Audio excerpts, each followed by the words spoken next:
बिस्मिल्लाहिर्रहमानिर्रहीम। अस्सलामुअलैकुम। मोहब्बत से गम और उदासी ज़रूर पैदा होगी। वो मोहब्बत ही नहीं जो उदास ना कर दे। जब इंसान अंदर से मर जाता है तो वो हद से ज़्यादा खुश अखलाक हो जाता है।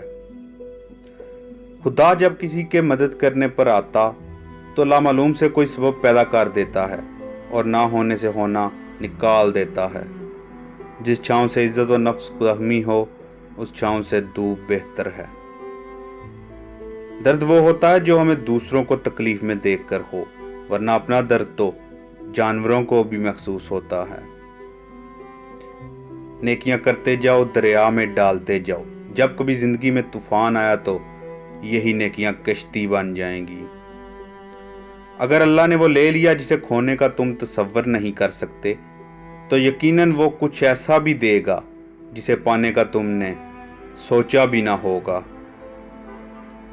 काश इंसान भी नोट की तरह होते कि बंदा रोशनी में करके ये देख लेता कि अंदर से कैसा है।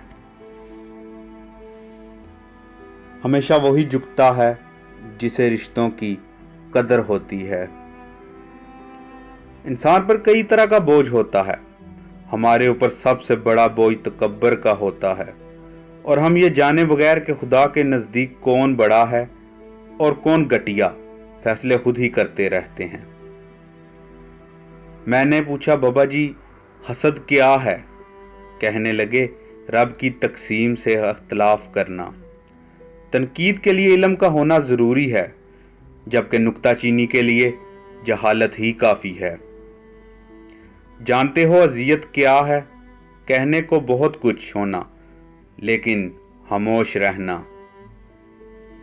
कोशिश करो जिस चीज़ के लिए तुम खुद तरस रहे हो कोई दूसरा आपकी वजह से ना तरसे, फिर चाहे वो रिश्ते हों, खुशियाँ हों या सुकून हो। सभी अच्छे हैं, बस अल्लाह बुरा वक्त ना लाए कि यही सब बुरे लगने लगें।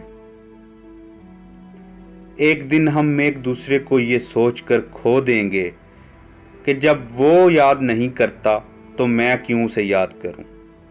अच्छी बात तो सबको अच्छी लगती है, लेकिन जब तुम्हें किसी की बुरी बात भी बुरी ना लगे तो समझ लेना तुम्हें उससे मोहब्बत है।